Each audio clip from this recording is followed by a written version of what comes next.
And now, ladies and gentlemen, it's the star of our show, Mr. Box Goods, baby.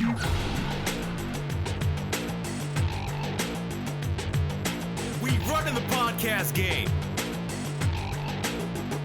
Basic life is like a box of chocolates. You never know what you're gonna get. What up? It's your boy Jay-Z, and you're checking out the new Box Goods, baby.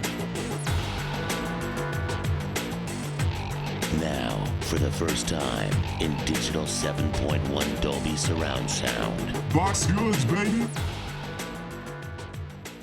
Hey, welcome listeners. Welcome to listen to the Box Goods podcast. I'm Tim. I am Jesse. And we're going to be talking about the new Kendrick Lamar album this week. It's here. It dropped. The wait is over. Big competition coming out, dropping the same day as the Mexican pizza at Taco Bell. Big competition. Big steppers. Big steppers. I actually didn't know that Mexican pizza came out the same day. Yeah. I don't know. Coincidence? It's Doja Cat. Doja Cat was like, we got to take the heat away from Kendrick.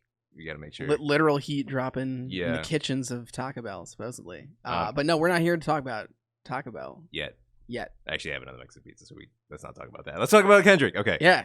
Kendrick Lamar. So, thoughts initially, I guess? I liked it. I think that so in terms of like a storyline or what's what I'm looking for, cohesive narrative. Yeah.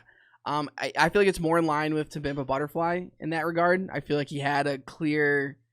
Obviously, it's a double album, two sides. I think the first side is officially referred to as Big Steppers, and then the second half is Mr. Morale. Is my understanding. Did you hear something different? Sorry, I wasn't. The surprise was just because there was a cop car going behind. Oh. What is happening? There's like a. Sorry, you're getting distracted here. Okay. No. So. Wild times at the studio. Always, as always. No, I also just didn't think about that, but that kind of makes sense. Well, so like, I feel like when you listen to like, or the first half of the record is like, you got like M95, you got We Cry Together, you got I should probably have the track listing out in front of me. Yes, Father Time. Actually, I feel like it's more of like that. I feel like his like toxic side of his personality, and I feel like Big Steppers, he takes like really introspective looks at his past and like stuff that affected him, opinions that he's changed on. Again, this is the whole like officially labeling it or first half Big Steppers and second half Mr. Morale is just some opinions I heard online. I don't know if that's official, but it makes a lot of sense to me. That makes sense to me. Yeah, no, that narratively that works. Because you are correct. Like the divide is pretty clear.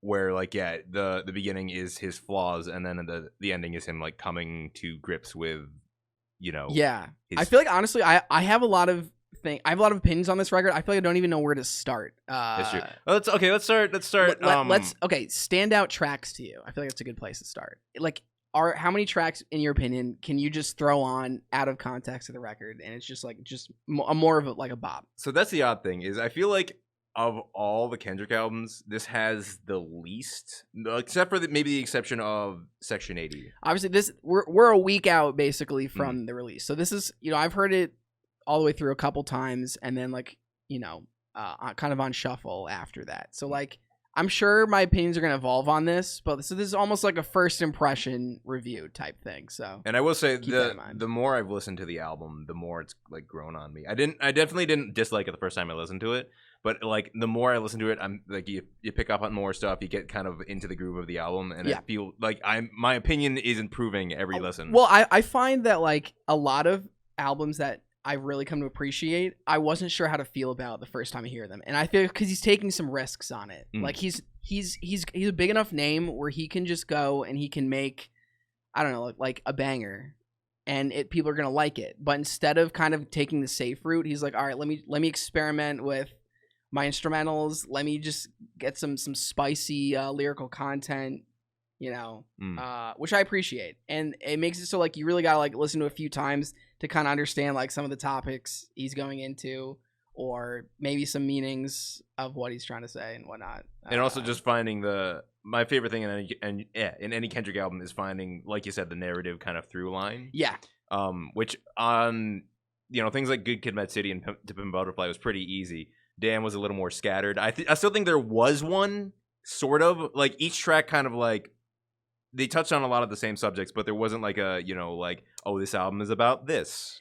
I feel like Damn was a little bit more on the nose, where it'll just be like love, you know, fear, element, you know, where it's just kind of like, there it is. Yeah. This is topic. Let's touch on it. Or this is kind of like you got to read into it a little bit.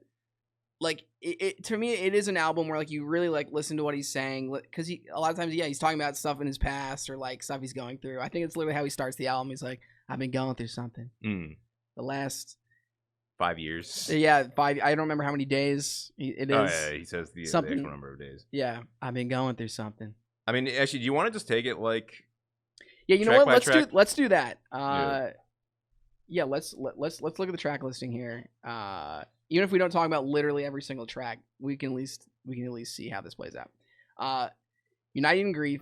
I feel like it was almost, he went for like, it kind of reminded me of like Kanye West a little bit, in that he went for like almost orchestral, like, yeah, I don't know, almost like gospel-esque, like a little bit. I can definitely hear that. Yeah. Except like the is it the one that has like the, what's the chorus on that one? I'm trying to remember. There is actually one. Is there? There's no chorus on United in Grief. It's more just him like. Yeah, I can think of the melody, but I don't know if it's necessarily like a chorus type situation. But yeah, the background with like the piano, like the dun, dun, yes. Like, yeah, it definitely sounds like a Kanye thing. Yeah, 100%. I don't know. It's a really nice intro. I enjoy it. Welcomes you in. And it does kind of also touch on like why this album took 5 years, because, you know, I think it's on this one he mentions that he had like writer's block for 2 years, and then like he was trying to, you know, he was going through some stuff, he was going through therapy, he was trying to improve himself, and that's why there might have been a delay on this, you know, on this album. Obviously we're gonna jump around a little bit here. What did you think of the inclusion of Kodak Black? So I know there was a lot of controversy about that. Because after listening to it a few times, I think I see what he's going for thematically by including it. Is it the fact that he was an abuser and that relates back to? That's definitely part of it. Yeah, I feel like he's trying to be like, he's a human being, like he did some fucked up things, but like he's like drawing parallels from him to like Kodak. I feel like. Well, because I mean the whole album is basically about like yeah, you know, like you're a product of your environment, but at the end of the day, it's up to you to improve and like to make yourself better. And I think, yeah, that is like what Kodak is trying to do, is like, yeah, I was a piece of shit. I might have been raised this way, but like, you know, it's. Yeah. It's how he's, Yeah. He's a product of environment. Exactly. Yeah. And 95 though, that's probably, if I were to going back to like some standout tracks, I think that's definitely one of them. Was that is the first single, right? Like, I know there's a music video for it. Yeah, I don't know if it's the first one that was considered the first one off the album, but it's one of the earliest ones. Yeah, I think it's the first music video we got from this album. Yeah, because like Heart Part 5 is not on this album, which was weird to me. Yeah, I definitely thought it was. Yeah. I thought that was gonna be the first single. But no, I like that track. Obviously, that one going in, I was like, okay, is this Kendrick? Are you better drop some like COVID opinions? I was like, oh Jesus. But actually, I should have figured going in that it was going to be like, you know, take off the mask of your, you know, your fake fashion, your fake wokeness, you know. What is it? Microwave memes, that was the one that got me. It was like, the fact that he knows what that is and like just referenced it is funny to me. Yeah. Yeah, I feel like I feel like his delivery was definitely a little different. It was more like, it was like choppy. It was almost like I don't know, what's the word I'm looking for here? Staccato, yeah, very staccato, very like barky almost. Take off the band and take off the band, take off the band. And that chorus is definitely like that was the one where it was like I could hear this on the radio. Yes. Just that you out of pocket, I feel like is a really like boppy kind of like chorus. Yeah, I agree. Glad that he finally put Sampha on. Who is Sampha? Well, amazing R&B singer. Mm. I'm trying to think of songs that is most known to people. He was on a pretty famous Drake song. Was it? Oh God, I should know this too. It's on Nothing Was the Same. Goodness, I'm about to look this up. He's the British bloke on like Father Time. It's featuring Sampha. Yeah. What track is this? I really should know this because I like that album too. In the moment, of course, I can't think of it. Is it just Hold On, I'm Going Home? No. Damn, what is this? All right. Anyway, he's done songs with Drake. He's worked with a few hip hop artists, but yeah, no, I love the guy's voice. I think it fit pretty well. Plus, Father Time was a good track in general. Yeah. Going back, another track that I feel like I get to hear on the radio, Die Hard. I think Die Hard's probably my favorite off the first half, or the disc one. Yeah. It's a good pick. Yeah, it's just another one. I like how it kind of goes back to like, the idea of like I hope I'm not too late to fix the issues with myself, but also I feel like it relates back to I hope I'm not too late with this album to like get people back. It's and that chorus is really good. I'd say that's definitely my favorite. Okay, so obviously the song that has probably the most attention on the album is "We Cried Together." Thoughts? Featuring Taylor Page. I did not hear of Taylor Page before this. It made me want to hear Taylor Page. Yes. First of all, great performance from both of them. Holy shit, it's like visceral. Yeah. And obviously the comparison that a lot of people are making that was the first thing I thought of was Kim. Yeah, Kim by Eminem. Yeah. It just like really puts you in that situation. Like you're like watching that argument happen. Well, there's a lot of TikToks that are just like, when I'm third wheeling with like a toxic couple and it's just a guy like sitting in the back seat, like looking back and forth, is like, fuck you, bitch, fuck you. And he's like, why did they invite me here? Yeah, no, literally. You're like, it feels very real. And like, holy shit, like Taylor Page is like fucking screaming her. Killed it. Yeah. Yeah, like screaming that so much that like her voice gets hoarse towards the end. And you're like, holy shit. It's almost like spoken word, really. Yeah. And it honestly took me probably 3/4 of the way into listening to the song for the first time for it to realize that not only are you like listening to this like really realistic like domestic dispute unfold, but like they're still rhyming. Like it's still like a rap. Yeah. Which I think it's really cool. Like that's the kind of thing where like he's taking a risk by including that in there.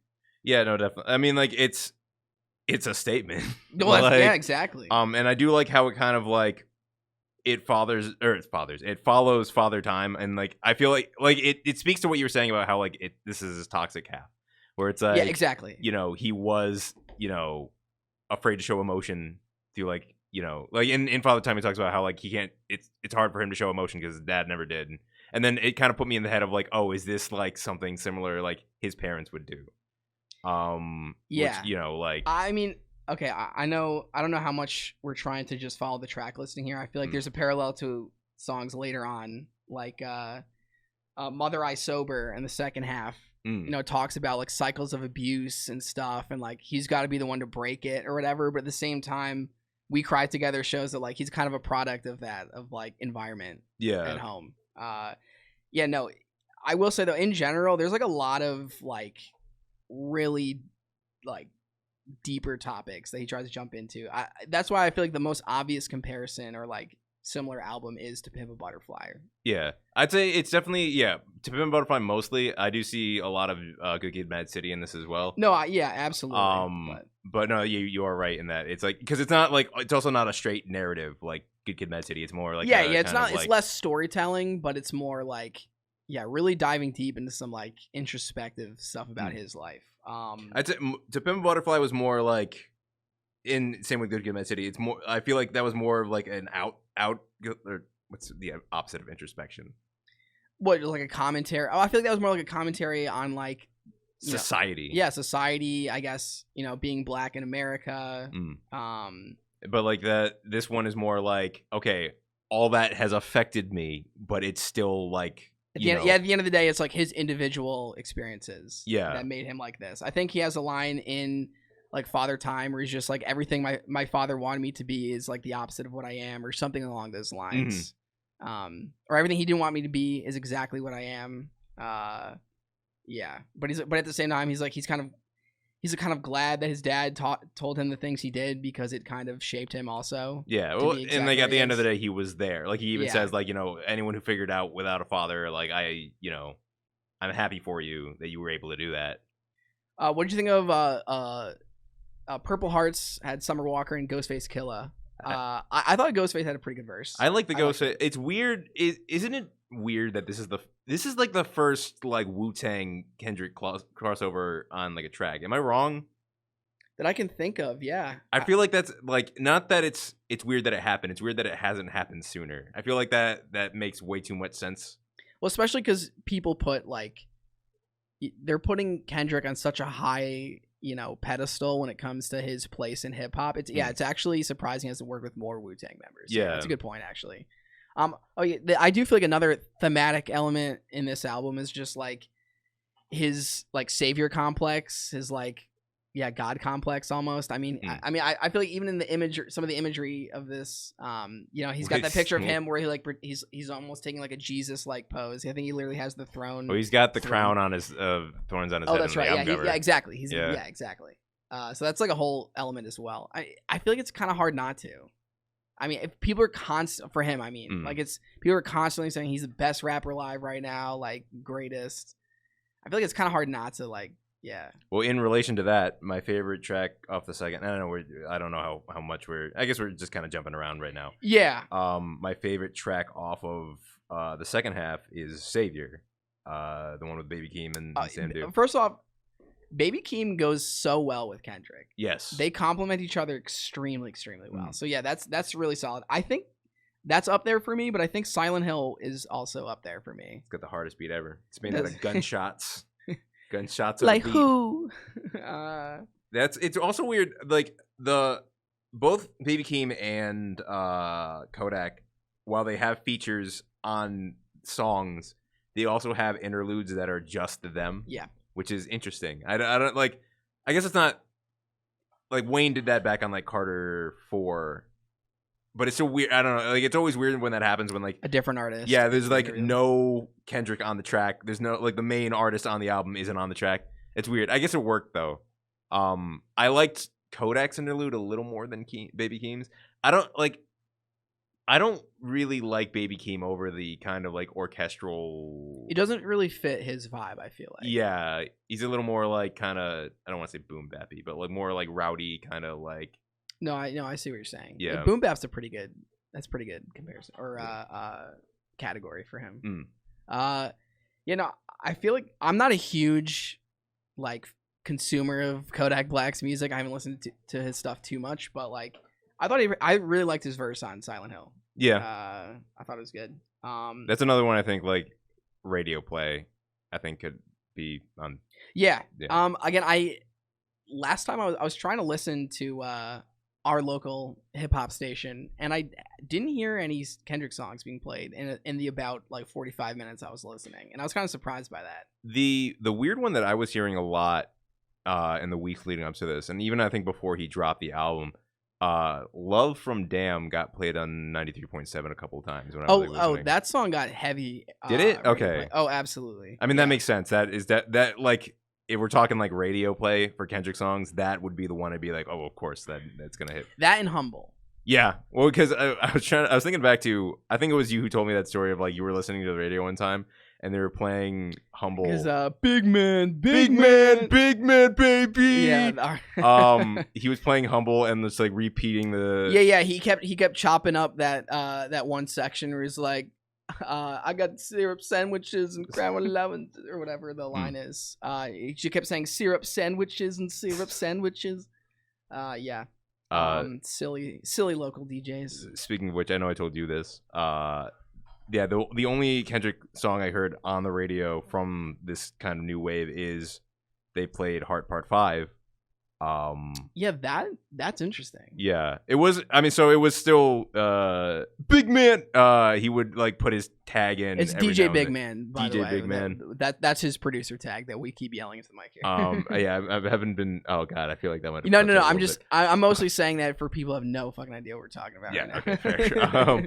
No, but the weird thing about that is he also played, like the intro part where he's like, to all my fans, my beautiful fans. He played that twice. Like he played that, like he played the beginning and then like the beginning of the first verse, and then he just repeated that. And I was like, is that part of the song? Like, why would that's a really long intro? Yeah, I don't know. Maybe he was just trying to fill time. But when you got 7 minutes on your air shift left, and it's a 5-minute song, so you got chop off the front and play it again. Okay. No, but it's yeah, I don't see. This feels like Kendrick's like least commercial album in a while. Well, that's what I'm saying. Like, again, as like a big of a name as he is in hip hop, he could have made a very different record and like gotten some really solid like album sales and like airplay and all this kind of stuff. Like, no question. But he chose to like make a really personal statement, which I like. I mean, he never really struck like me as someone who would like bow down to that, or like like. I mean, after I feel like he made that very clear. I feel like with To Pimp a Butterfly, like I feel like that was another example of he like incorporated a lot of other elements of music besides just hip hop into that. Yeah.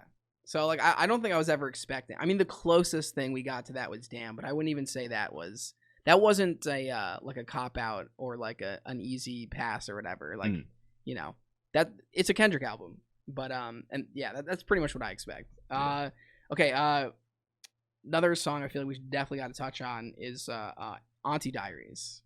Yeah, very unexpected, but I'm glad it's there. Very pleasantly surprised, although there's definitely been a lot of discourse about this song online because on one hand, there's a lot of people. I mean, the song obviously touches on, he had, he has a trans aunt, and so he kind of talks about like what that was like processing as a kid, kind of being super self-aware that like he didn't really understand it yet when he was a kid and used, slurs, along with all the other kids because he didn't know, and he literally says that almost exactly, I think, as a lyric. And then uses the slurs, which was kind of the big. Well, that's right. So he says the F slur in relation to those in the LGBTQ community, and so like on one hand you have the people who are like, no, like he's taking a really like self-aware, more positive look, like he's using his platform to kind of make people go like, all right, like. This is how this person wants to express themselves in the world. This is how they want, the world to perceive them. We should be accepting of that. But on the other hand, yeah, you got the people that are like, nah, you can't use that word. Like, and that's the thing is like, I don't feel right kind of getting on either side of it because like, it's not my fight. Like, it's not this, like I will say, I'm glad that it's supportive. I'd rather have it be supportive of the LGBT community than not. Cause he very easily could have like, gone the other way. But the fact that it's a supportive thing is good.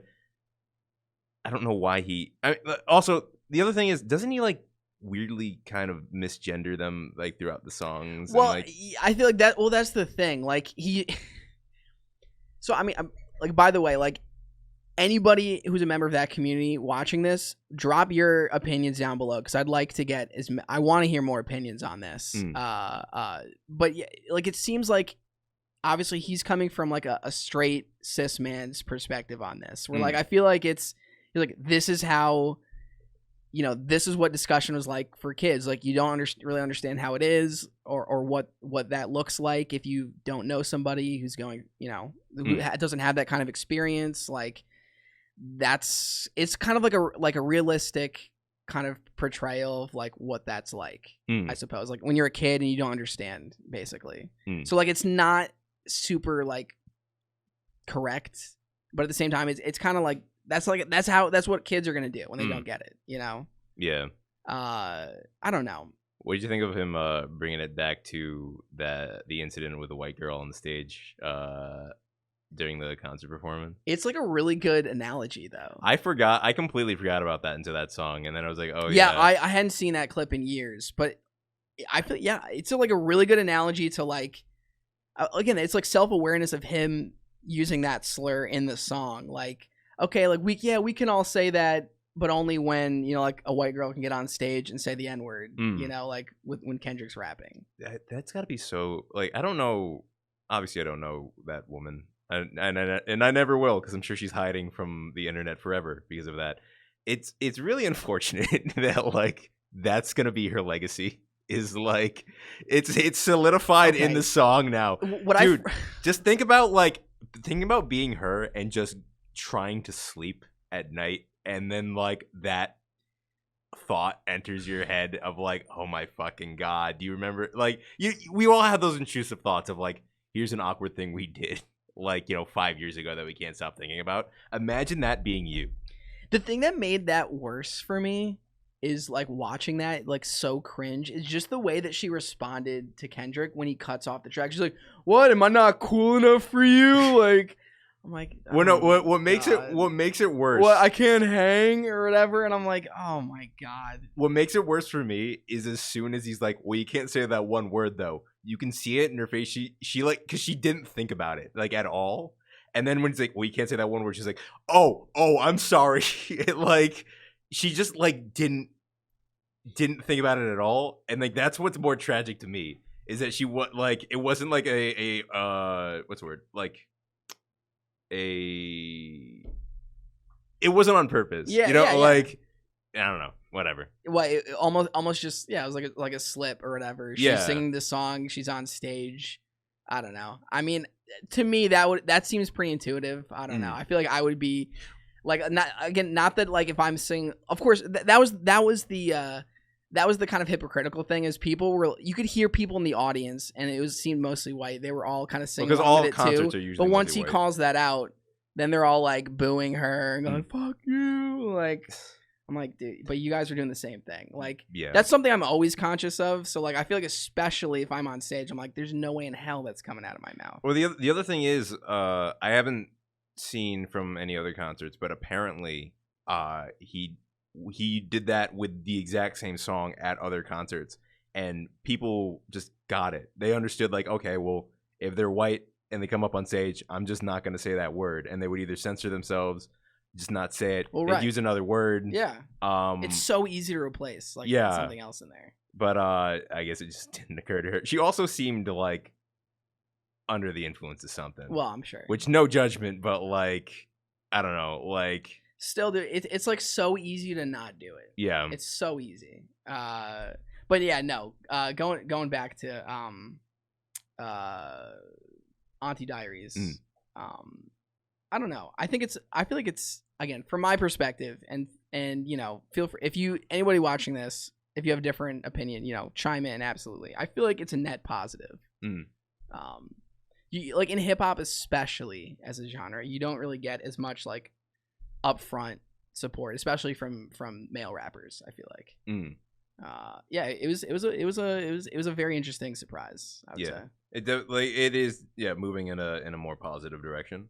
I don't think there's really been any like mainstream trans like appreciation tracks at all on like when it comes like the closest on for a LGBT, level, on Kendrick's level, absolutely not. The closest for LGBTQ people was Same Love by Macklemore in like what yeah, but like that was like a weird way for him to like, is like, I thought that I was gay, you know, like, oh shit, oh no. Like, I'm like, dude, that's not the best way to talk about that topic. Like, that's inherently like, oh shit, like, dude, come on. No, I mean, it is. And then he disappeared. And then where is Macklemore right now? Ryan Lewis left him. Ryan Lewis left him, and he's gone. He just like disappeared into the ether. We don't need Macklemore. We don't need Macklemore back. He's fine. But no, yeah. Either way, yeah, I would like to see this trend continue with maybe some other rappers. Let's get some, you know, more acceptance tracks in here. I mean, I feel like the fact that he had, you know, like Kodak on that record, or not on that song, but that would have been weird. Fuck. But still, the fact that he's making statements like that, but he's also working with like a broader range, I feel like he's at least moving the conversation in a better place for hip hop. Hip hop's not known for being historically super like friendly to or Progressive. progress exactly. Yeah, that was the other thing is I do like that there was at least one bar that was pro-vaccine was good. The what was it like? They pray for relief from God. They catch COVID and they pray for relief from Pfizer. I thought that was pretty good that he would acknowledge that. Was that M95? No, that was Savior. Savior, okay. Yeah, which is weird because on Family Ties, I think on Baby Keem's album, he also had another kind of like pro-vaccine line where he was like, "What was it? This the vaccine, and the game needs me the game needs me to survive." Something like that. I don't know. Baby Keem brings out the pro-vax and Kendrick. Okay, how old is Baby Keem? I forget. He's in his like early 20s, I think. Yeah. I think he's only like 23. That makes sense. Actually, I can just look it up. We can't just look this up. Okay, so we sort of brought this song up a little bit, but we didn't talk about it specifically. Mother I Sober. Damn, that was a heavy song. Yeah. Oh, he's only 21. That's why he's Baby Keem. Holy shit. Dude, he's gonna fucking be. Once he hits 25, then he can just be Keem. And then is it like what 30, 38? He's gonna be like adult Keem or like old Keem. Old Keem. Old Keem. A good old Keem. But no, dude. So, wow. Mother I Sober, like his delivery was so like weary, fucking tired, exhausted. Like, I remember the first time I heard that song, I was like taking a walk and I was just had the album on and that song came out and I was just like, it was like a beautiful day, but I was just like, the world went monochrome and you were just like, yeah. Oh God, what's the point? yeah, the whole breaking these cycles of abuse and just like what his mom went through and like what he went through. And I'm like, oh my God. And I do like that's why I really love the narrative of this album is it all leads to that and then it's like that moment at the end where it's just like I got to be the one to to stop I have to break the chains. And that's why back to the whole Jesus metaphor of like self-sacrifice and being like being the one. But I also like the self-awareness of like he wants to be real but also he has to be entertaining at the same time. So he's like low key is Jesus, but also he's like aware that like I can't always be that. Yeah. What's the one where he's just like I can't please everybody? Yeah, that's exactly. Is that Crown? I think that's Crown. Yeah. Yeah. I mean, well, that is the whole like dichotomy, I guess, is being like I wanna help, but I can't. I can't be the savior, but I will do my part to make things better. All right, so give me top three songs. Top 3 songs. Let's see. If you had, I think some. It's hard to take some of these off the album and like get the full experience listening to them by themselves. But just not. I'm not even talking about singles, but just your favorite. So far, I mean, not in any particular order.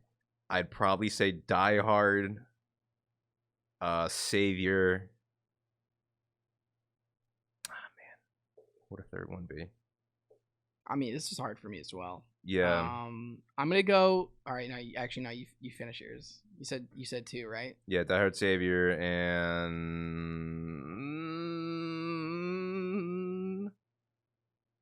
I guess N95 for now. Yeah, I mean, granted, this album's been out for a week. Yeah. I know that the longer this album kind of sits on me, other tracks are going to grow on me. A lot of times I feel like the songs that I like on an album immediately, sometimes I'll like them less as time goes on and other songs more. Actually, you know what? No. United in Grief. I'd say that'd be my third. Okay, the other two I think could change from day to day, but United in Grief I think would probably be like the third place in those 3. Okay, so right now, again, this is also really hard, but I'm gonna go in no particular order. I don't know if I can rank them 1 through 3, but 3 standouts. Father Time. I'm gonna go Silent Hill, and then the third one. I don't know. I might go N95 on the third one as well, but honorable mention We Cry Together. I really do like that song. See, I like that song. It just felt weird putting that in my I'm gonna call it an honorable mention. I don't it's think stand out. I don't think I'm ever gonna like want to throw that on. But I like what it's trying to do a lot, but it's not like it's more of like spoken word. Yeah. You know what I mean? It's very different sonically from the rest of the album. Like in the album, I fucking love it, but like I don't think I'm ever gonna be like, oh dude, like we gotta throw We Cry Together. Like you're riding down the the street with your homies and you're like you just play the clean version. It is funny how the clean version is basically just the instrumental, like for half the track. It's like when we want to play We Cry Together in church, we got you. Okay, so that's top 3 songs. If you had to pick disc 1, we'll call them discs. Side 1 or side 2. If you had to delete the other one. Again, this is our week 1 take, so this can change. Pretty much our first reaction. See, it's really hard because you kind of need both of them. You do kind of need both, and that. But if you had to pick one selection of songs, what are you going with? I'd probably go disc 1. Just because it's a little more boppy, and like I feel like I could throw more songs from that on at any time than side 2. Side 2 is so good though. I know. I'm gonna have to agree, but again, like if you haven't heard the album yet, do yourself a favor and listen to the whole thing. By the way, worth the time. Like he really put a lot of. You can tell he put a lot of time and effort into this. Definitely. Would you say it's worth I'd say it's worth the 5 years. Yeah, I think so. Yeah, absolutely. By the way, hour 13 minutes did not feel like it.